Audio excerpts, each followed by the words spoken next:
Hey Gloomies! So today we're actually doing a jumping clinic at Fourways Riding Centre.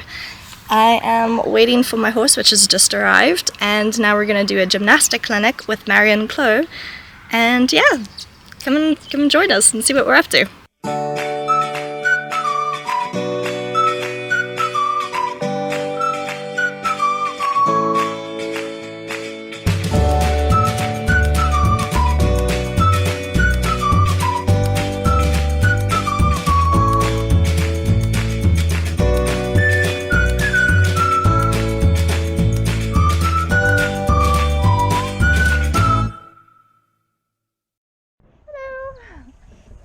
Kidding you? Hey girl. How are you? I'm getting you. Look good.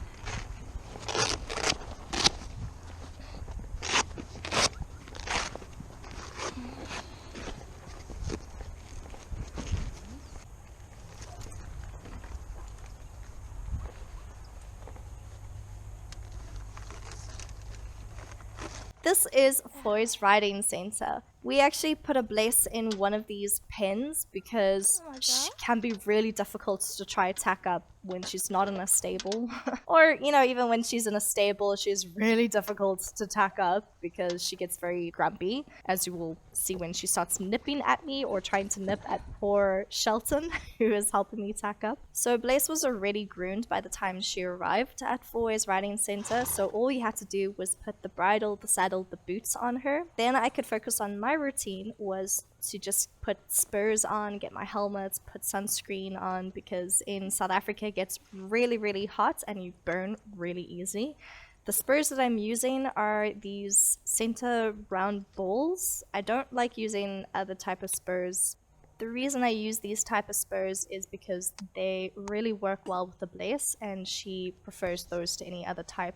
She's quite dead on the leg, so I do need that little bit of extra aid just to get her off my leg. The next thing I do once I am fully lathered up with lots of sunscreen, I then have my helmet on, which is MIPS protection. The helmet I'm using in this is Back on Track. I will put a link in the description. Once I have prepped myself, I focus on my vlogging equipment. I am a one-woman show most of the time, so I have to make sure that the camera works, the microphone works, everything is in set. There is a good enough viewpoint of the entire arena because I could not use my Peaver pod as there were more than one horse in the arena, so it would not track me. It will track everyone else but me. And I did show Shelton how to use the camera as well, so thankfully he helped me in making sure that the camera was rolling during the entire lesson. It's gonna be creepy soon. Really?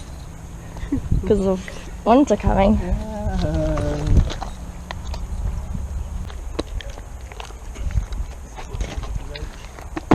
It's very itchy these days. So that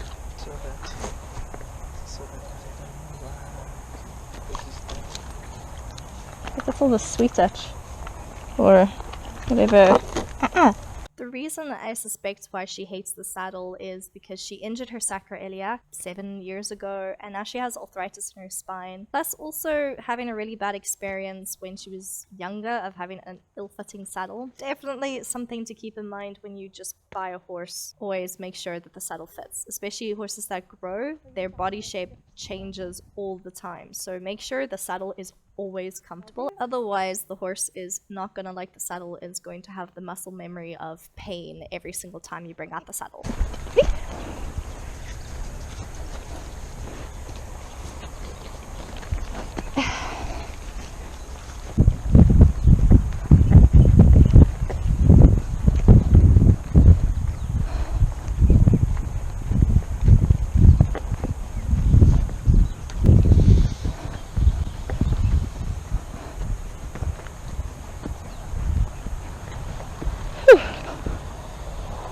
This is a wide-angle view of the arena we will be doing our clinic in.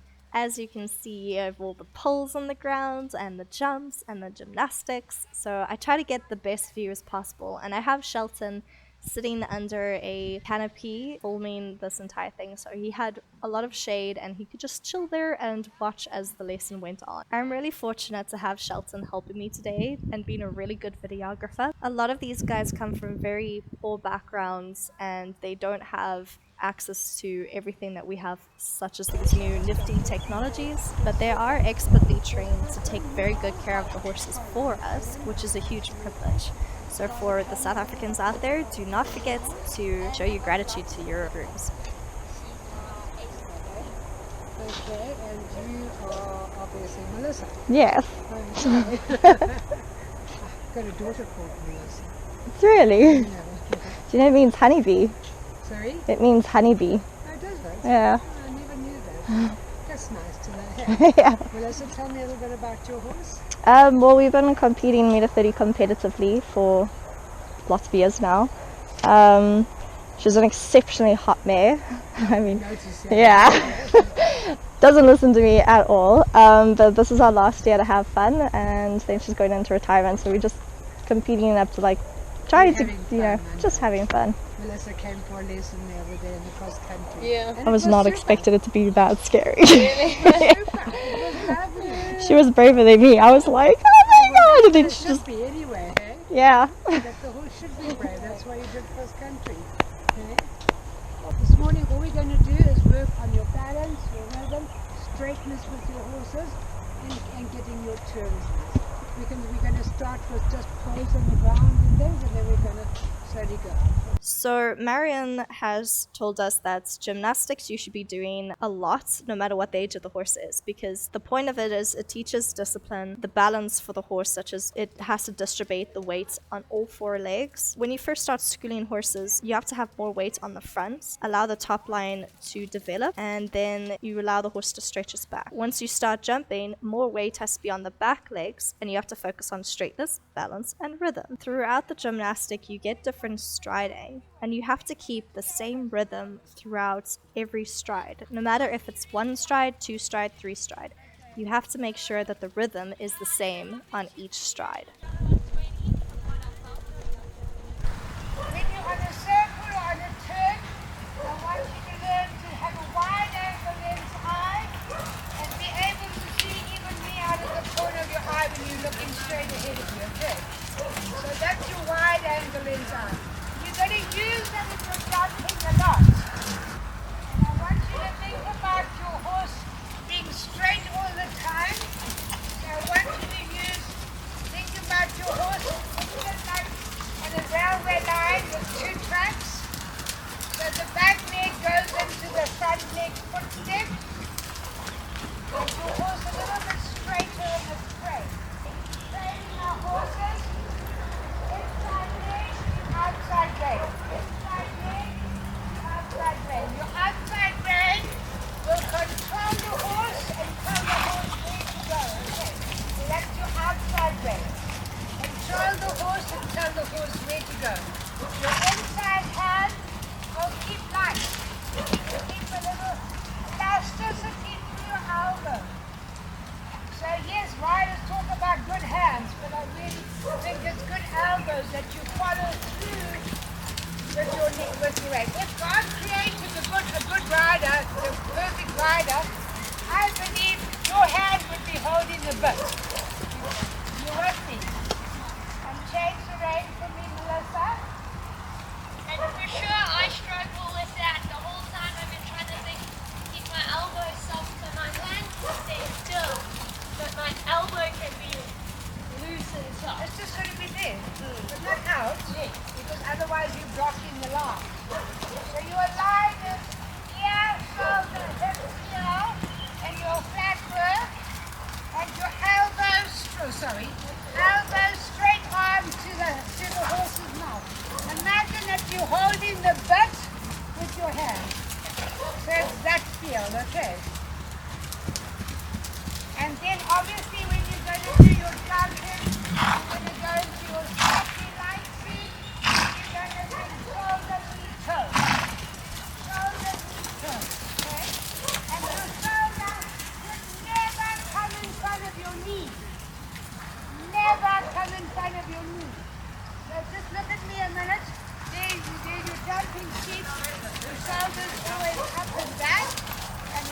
shoulder never comes in front of your knee, okay?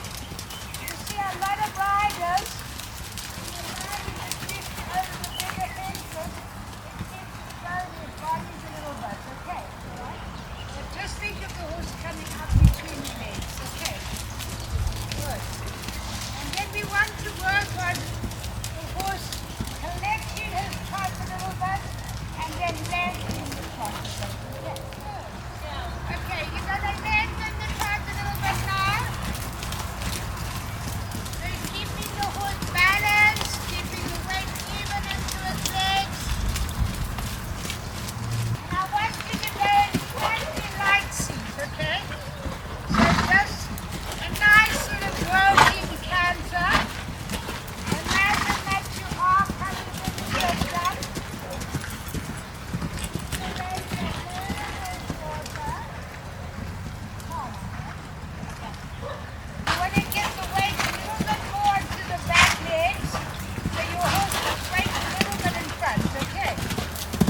We spent mostly 20 to 30 minutes of warming up, which I believe is the optimal time to warm up the horse's muscles. We did mostly trots, a lot of canters, extensions, shortening the stride, because that is exactly what you would be doing in related distances between the jumps. You would have to shorten and lengthen the stride as well.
After we finished with the trotting poles and the canter poles, we focused on the gymnastic line. I believe this was a pop to one strider, two strider, and for this we had to go straight. The second time round, we could choose either to go right or left. When the jumps get a bit bigger, we can play around with the striding, that it can be 4 strides or 5 strides to either of the fences. Start with the poles on the ground. If your horse gets disunited towards the left or the right, don't worry, they're still learning. You always have another opportunity because they're so low to the ground.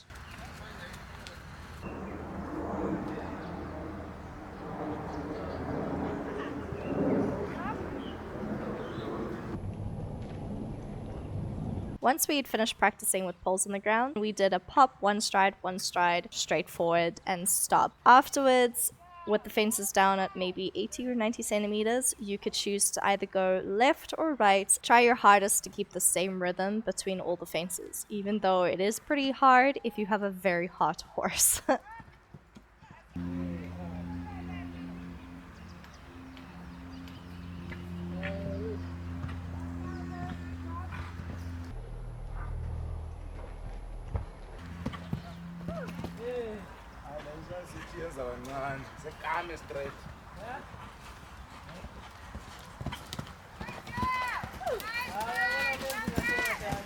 The next exercise we tried was a related distance. It was meant to be 6 strides if you wanted to shorten your horse. The reason we chose not to shorten and rather to lengthen the stride compared to everyone else was Ablesse has a knack for shortening her body up, but she isn't really good with stretching herself out. So I'm really pleased that she managed to stretch her body out a lot more.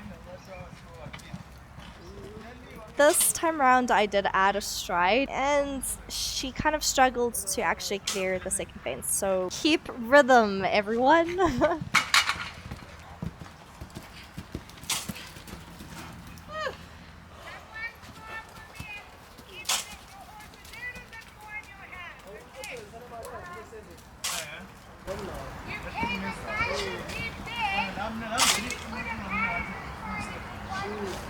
This time as we approached the fence, I made sure that I had the exact rhythm I wanted before we entered the fence.